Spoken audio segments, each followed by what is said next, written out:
Welcome to the shop. Steve here at SKS Props, and in today's video, I'm going to show you how to build Alphonse's helmet from Fullmetal Alchemist. Now, I've been on a huge anime and manga kick recently, so don't be surprised if my next several videos are on that subject matter, and if that's something that interests you, be sure to hit that subscribe button. Now, this helmet, of course, has been on my bucket list for a while, and luckily for me, my buddy Josh Cullen of Cullen Cosplay unfolded the PEP version of this not long ago. Now, I'm not a big PEP fan, but he was able to get me those files, and I was able to manipulate them and make my own version of it, which you can download over on my website for absolutely free. Download that so you can build right along with me. Now, this awesome helmet is of course made all out of my HD foam, which you can find over at Blick Art Materials, and I want to thank everyone that's been supporting me and my channel by purchasing HD foam from Blick, especially those of you that go through the links that are in the description section and on my website, because I do receive a small vendor affiliate, which allows me to continue to build awesome things like this and show you how to do it. Now, I want to show you all the steps that it takes to put your own Alphonse helmet together, so let's go ahead and get started. Now, the first thing I did was print off the base files that I created in Photoshop. You can find a free PDF file for this helmet over on my website. There's a link in the description section. Now, when you open the PDF, you need to open it in Adobe Acrobat or Adobe Reader and click Poster in the printer settings. That will scale this helmet over several sheets to the correct size. So I've cut out all the pieces that I'm going to need for this particular helmet, and I made sure to write on the pieces that need to be flipped and reversed for the opposite side. And now I'm going to transfer all these onto some 6mm HD foam, and because my foam is light gray, to do that I'm going to be using my pencil. And I prefer to use a pencil instead of a Sharpie just because there's not as much guess room, so I feel that my templates come out a little more accurate, and I'm going to be as efficient with my foam as possible because I don't want to waste it. I always sharpen my knife to make sure I get the cleanest cuts possible. Now, all of these cuts will be at a 90 degree, unless I specify later on parts that need angles like part N and part O.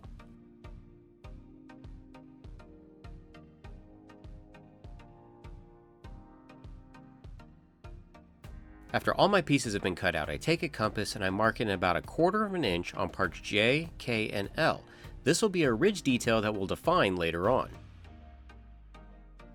Using a scalpel blade on part I cut out the detail slots on either side of his cheeks. Using the same blade, I follow the lines that I had drawn onto parts J, K, and L. I'm making sure not to go all the way through the foam, just about halfway through, because we're going to open this up with a heat gun. Using my heat gun, I lightly apply heat to the foam. This will make the cuts open up. Now make sure that when you're doing this, you do it in a well-ventilated area, and always wear your respirator.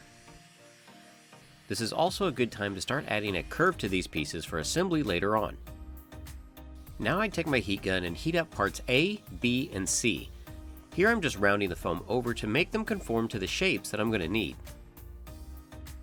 For the adhesive on this piece, I'm pretty much just going to be using weldwood contact cement. This is going to be applied generously to the inside seams on part A and B and left to dry. After the glue is dry, the foam pieces can be firmly pressed together. Now here you're just trying to line up end to end and follow the contour of the cut.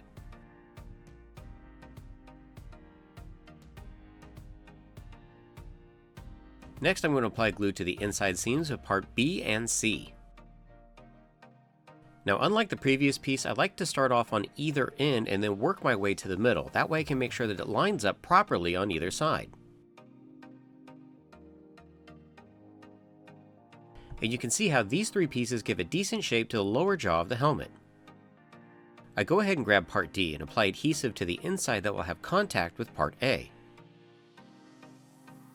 So I start off in one corner and work my way around the shape. Now if it doesn't line up perfectly, don't worry about it, you can clean it up with a rotary tool later on.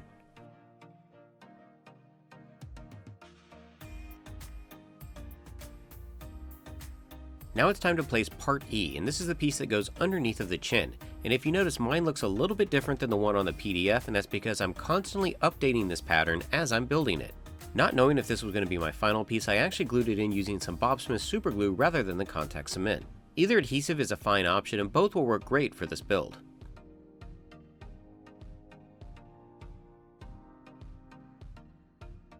For the top of the helmet, I'm going to need part F and 2 of part G, one of them being reversed for the opposite side.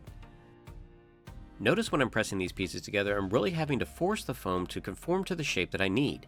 What this will do is round over the top of the helmet once everything is glued together and complete.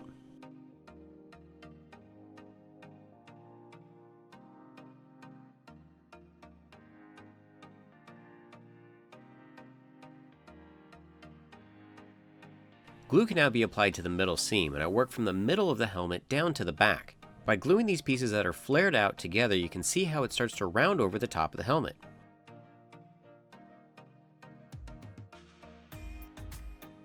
This same glue and press together process is also done to the smaller cuts on either side of part G. Just like I had mentioned earlier, some of these seams are kind of tough to put together, so they may not always be that pretty, but you can clean them up later on with a smooth sanding drum. Contact cement can now be applied to the interior seams of part G and part H. This is going to finish off the top of our helmet. Just like the top, I like to start my assembly in the front and work my way towards the back. If the bottom of this doesn't line up properly, it's not a big deal because there's a guard that covers it later on.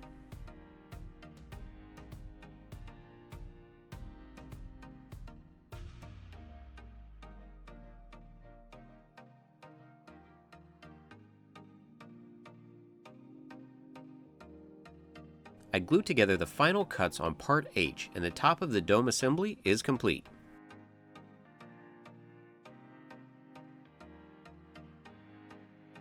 Now I can take my Dremel rotary tool and clean up my seams. This is done with the smoothest sanding drum I have. And remember, when you're working with rotary tools, it's always safety first. You want your proper respirator and eye protection. And here you can see seams that have not been touched versus ones that I've started to sand over. This is a process that requires a very delicate light touch. You want to make sure not to press too far into the foam. This same seam process is applied to the chin, and I also round over the front. At this stage, we're trying to get the foam as smooth as possible, even though there are steps later on that we can help fill the gaps. Now, because the density of my HD foam is really high, it sands very well, and I can even use a sanding sponge to help smooth out all the seams. Since I've got my rotary tool out, I decided to go ahead and work on parts J, K, and L. And I start this process by rounding over all of the edges. Remember the line that I cut into the foam earlier and opened it up with a heat gun? Here's where that foam trick really starts to pay off. I'm going to use that line as a guide and bevel into the interior using a rotary tool. That's going to give me a really cool detail lip along the perimeter of all these pieces. I again use the heat gun to smooth everything out, and I can start to round everything over by hand.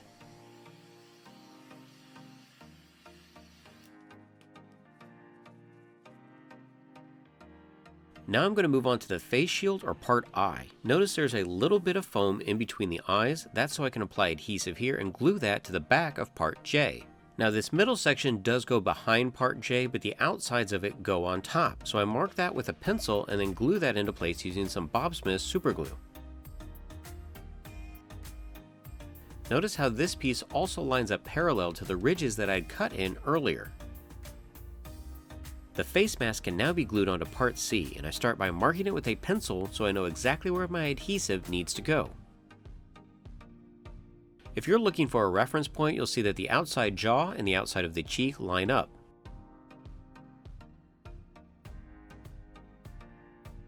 Going back to the dome of the helmet, I'm going to be applying part K to the lower edge. Now this piece doesn't need a lot of overlap, just enough to hang on securely, so I put a bead of super glue along the perimeter and then work my way around.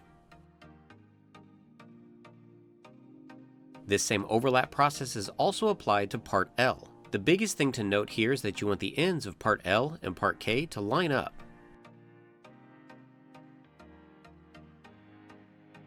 The front face shield can now be applied to the back of the helmet. Just like before, I lightly mark with a pencil exactly where this piece needs to go before I apply my adhesive.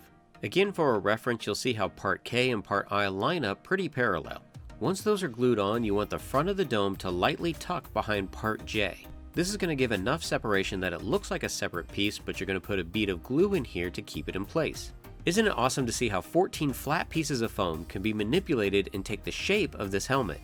Now, even though the PDF that you can download has already been updated, this is me showing that even while I'm building this, I'm constantly going back between the pieces and the templates and refining them to make them work. For the raised section at the top of the helmet, I'm going to take part M and transfer that onto some 4mm HD foam. Now, one thing to note that I constantly take into consideration with my templates is that this covers a lot of the seams that are in the front to give it an overall cleaner appearance. I mark on the top of the helmet exactly where this piece needs to go, and I apply glue to the front. This will tuck right behind part J. When you're gluing down a section to a piece that's already been rounded over, you want to make sure that it's very important to work in the middle out. The foam is flexible and it will conform to the shape that's already there. And here you can see just by adding that piece how much cleaner the top of the helmet is now. Part N is transferred onto some 4mm foam and either side is cut at an angle. This will give the detailed piece a curve while still sitting flat on the top of the helm.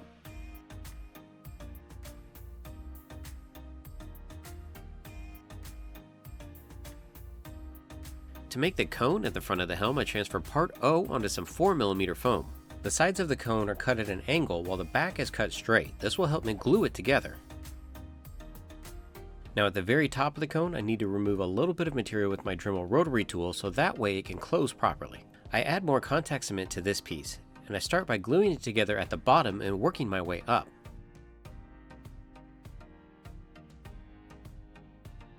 And if you cut it just right and remove enough material, see how the tip of the cone comes together.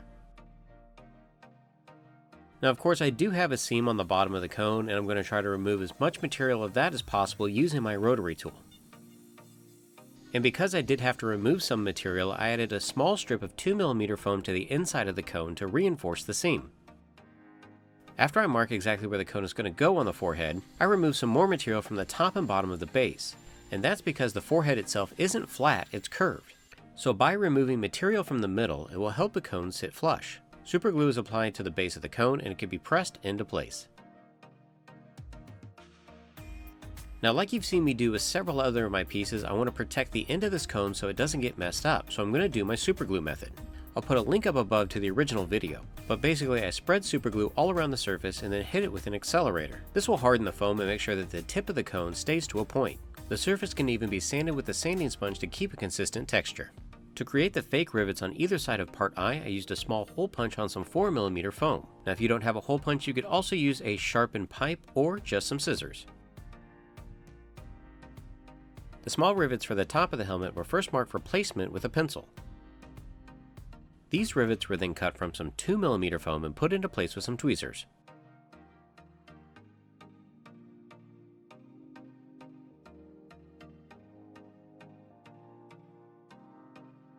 Part P was traced onto some 6mm foam, and this could be cut out with some scissors, but I also have this awesome circle jig that I created for my bandsaw.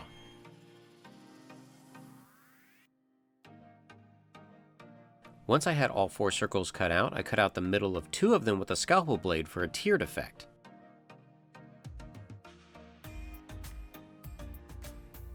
The inside and outside of these pieces were cleaned up with a rotary tool before I glued them together using some Bob Smith super glue.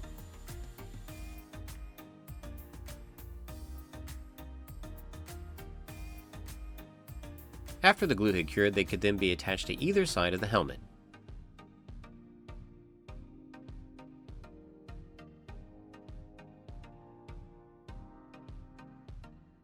Now it's time to fill and clean up our seams, and to do that I'm going to be using some Quick Seal along with some silicone tip tools. Quick Seal can be applied to any of the seams or gaps with a silicone tool, and then you just wet your finger to smooth it out. This is what I was saying earlier about if your seams aren't perfect, you can always help it out later on. Now if you didn't have Quick Seal, you could also use foam clay, which can be sanded.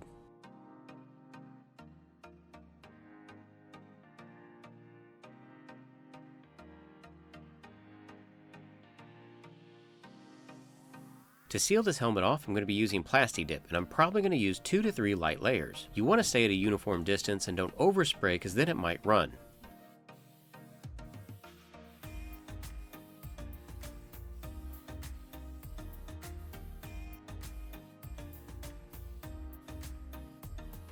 Going through my reference images, I found some statues that I really liked that gave the armor a hammered or pitted look, and I really want to replicate that. So to do that, I'm going to be using some creature casts with some Neothix on top of the Plasti Dip. This is going to be for texture purposes only since the foam is already sealed. And unlike the other builds where I've used creature casts, I add more Neothix than normal because I want it to be a thick consistency. Now to get this hammered or pitted look, I'm going to be using some upholstery foam and stippling the creature cast onto the helmet.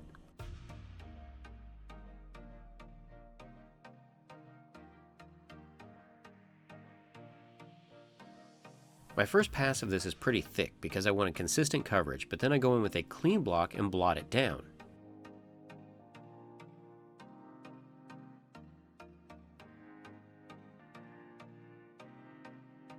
And in this current state, it looks a lot more dramatic than it really is. Once paint is applied, it will knock this down quite a bit.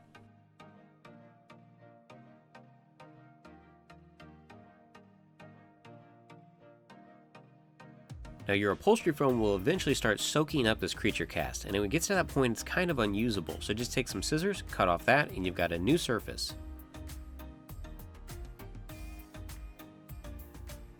So I applied this texture to the entire piece as well as the back of the interior on the inside, and then I used a hairdryer to speed up the dry time. After the creature cast is fully cured, it's time to start adding my base colors, and to do that I'm going to be using Rust-Oleum Hammered Metal Antique Pewter.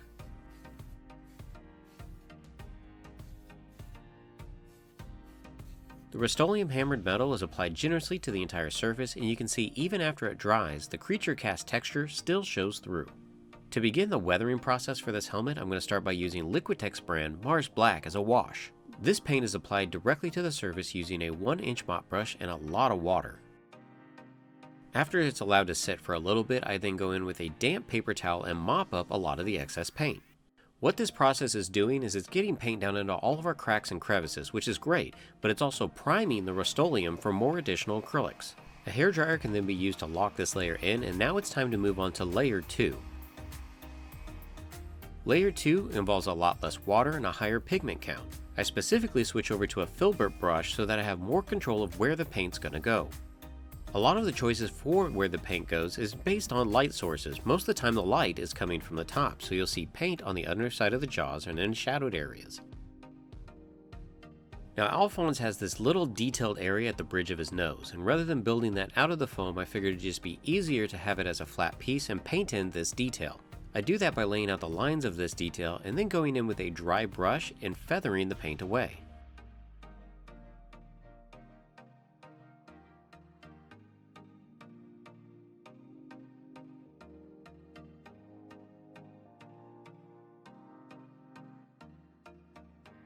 Just like I had done for the jaw, this black paint and mopping up process can now be applied to the entire helmet.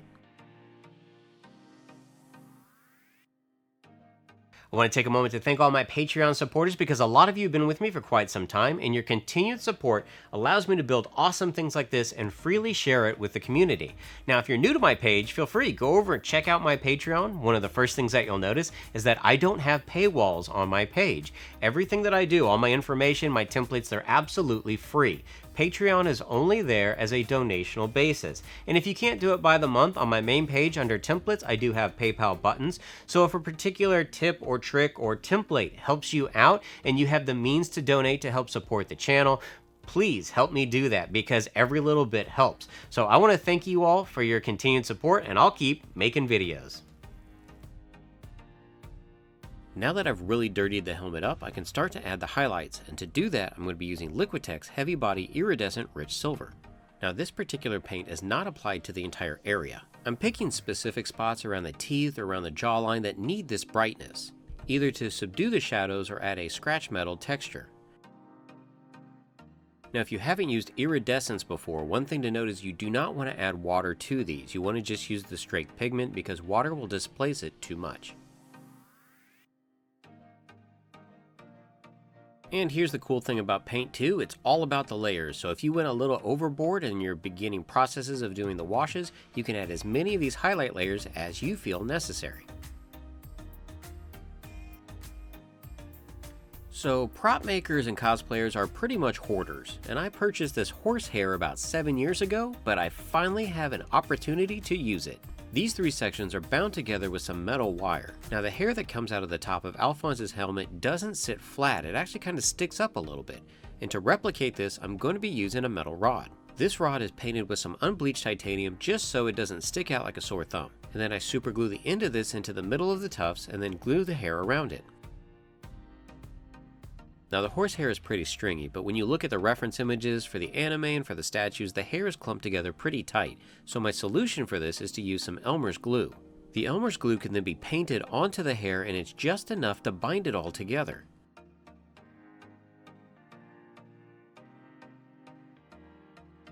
The end of the hair can then be pressed into the detail cone at the top of the helmet and glued into place. And what's great about having the metal rod in there is that I can now bend this to conform to the shape of the helmet. Now to make sure that the rest of the horsehair isn't completely frizzy and kinda stays together, I take more of that Elmer's glue and add some water to it and run it through the hair. What's really neat about this process is this glue is water-based, so if I added too much, I could take it away, or I could always add more.